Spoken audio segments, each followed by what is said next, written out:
CBN, Café com Política.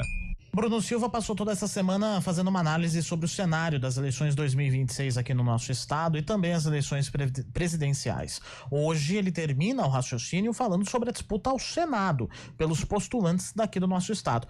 Muito bom dia para você, Bruno.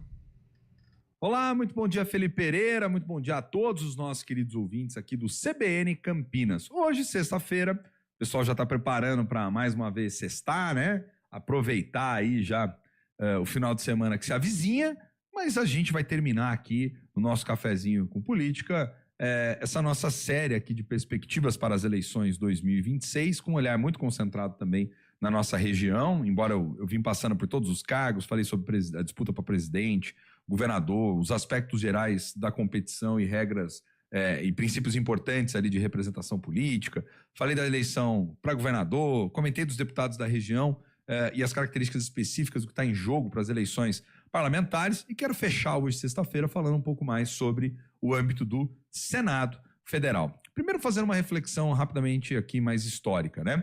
O cargo, ele é um cargo diferente dos demais. Eu já falei logo na segunda-feira aqui sobre a importância dessas eleições específicas que têm sido vistas como a grande trincheira da disputa, dada a importância do que os senadores fazem e o controle, né, como as questões de impeachment e principalmente as votações para nomeações em cargos que são cargos importantes, ministro do Supremo Tribunal Federal, Procuradoria-Geral da República, enfim, entre outros. Mas eu quero dar uma ênfase hoje olhando um pouco para a disputa em São Paulo e lembrando o seguinte: os senadores são diferentes, são 8 anos de mandato, todos os demais cargos são 4 anos, os senadores são 8 anos de mandato, então é um período mais longo em que eles ficam no poder, e esse ano nós temos uma eleição onde vai ser renovado 2/3 do Senado, ou seja, nós vamos escolher 2 senadores e os 2 mais votados serão aqueles que efetivamente vencerão. Detalhe importante, até uma curiosidade mais histórica, viu, Felipe, queridos ouvintes, é que essa centralidade do Senado dentro do arranjo do sistema político brasileiro, as questões envolvendo também a formação da maioria, não é de hoje, né? Ela já vem de mais longe. Eu vou dar um exemplo. Em 1977, no chamado Pacote de Abril, ainda no contexto da ditadura militar, esses conjuntos de decretos da época presidente Ernesto Geisel, né, de abril de 77, ele acabou fechando o Congresso temporariamente, alterou regras eleitorais, na ocasião, para impedir que o MDB, que era a oposição ao regime militar, que estava todo concentrado no partido que era o Arena, ganhasse a maioria no Senado nas eleições de 1978. Né? Uma das cadeiras do senador de cada estado, 1/3, passou a ser escolhida de forma indireta em um colégio eleitoral estadual, naquela época, sem voz da votação popular. E aí isso ficou conhecido como os chamados senadores biônicos, né? Naquela ocasião, nas eleições de 78, enquanto Franco Montoro, do MDB, era eleito pelo voto direto em uma votação esmagadora, forte no estado, o senador biônico indicado pela Arena naquele momento, que era o partido governista, foi o Amaral Furlan, né? E ele acabou obtendo quase 100% dos votos no colégio eleitoral. Então, durante o regime militar, os presidentes utilizaram desse recurso quando vinham perdendo apoio político, quando o regime já vinha sendo mais fortemente contestado por meio dessa questão de obter maioria no Senado. E agora, olha que curiosidade do destino. Em 2026, as eleições vão ser pautadas também, de algum modo, nessa centralidade toda da disputa do Senado Federal. Ao longo do tempo, nós tivemos em São Paulo como um todo, alguns nomes que foram nomes importantes ali à frente do Senado, mas ainda muito fruto de uma lógica de polarização do Estado, né? Então, por exemplo, Eduardo Suplicy é um nome contínuo nessa história política do Senado de São Paulo, né? Foi eleito senador em vários momentos, por exemplo, em 1990 ele é eleito senador, depois em 1998 novamente, 2006 novamente, e depois ele não consegue mais sagrar-se vitorioso, né? Por parte do PSDB, nós tivemos à frente do Senado Zé Serra, que vence em 1994, depois tem um período que vai para o governo do Estado, enfim.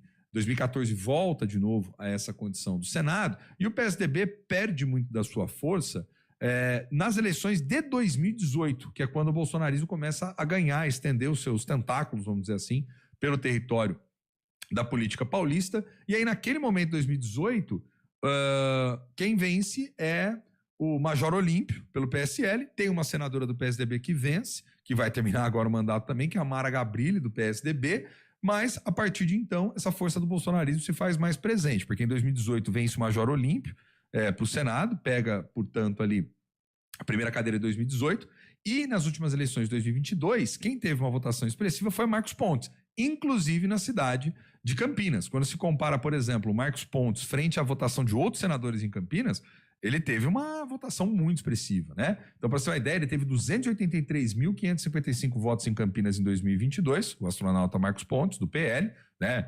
Vinculado ao bolsonarismo, essa onda do bolsonarismo, equivalente a 51,47% dos votos. Quem acabou ficando em segundo lugar, mais nas eleições de 2022, somente um senador venceu, e ele, o astronauta Marcos Pontes, acabou sendo escolhido no estado de São Paulo, mas em Campinas quem havia ficado em segundo lugar naquele momento foi Márcio França, com 195.170 votos, o equivalente a 35,43% dos votos. Vamos ver nessa eleição, que são 2 cadeiras em disputa, certamente há nomes e há figuras aí que devem tentar disputar sob essa lógica do bolsonarismo, resta saber quem serão efetivamente os candidatos, mas o PSDB também, nesse ínterim do Senado, perdeu muito do protagonismo e precisa ver também quem virá do outro lado, né, no campo mais do PT, mais à esquerda, quem será o candidato para o Senado. Cálculo político esse que vai depender da decisão de outros cargos, como eu já falei aqui em outros momentos, como é a questão da definição para governo do Estado, e também saber o que vai acontecer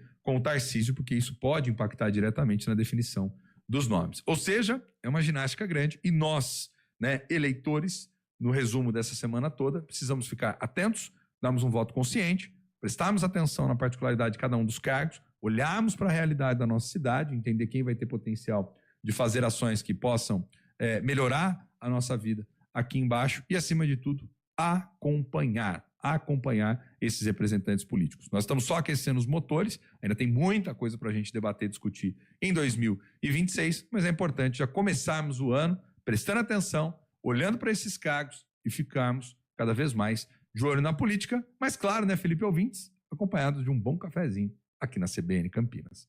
Um abraço para você, um abraço para todos os nossos queridos ouvintes, bom final de semana, segundona, nós voltamos aqui. Um abração. E Bruno Silva de volta ao vivo na segunda-feira, depois desse período de recesso. 10h58. Em Cena, com Ellen Saconi.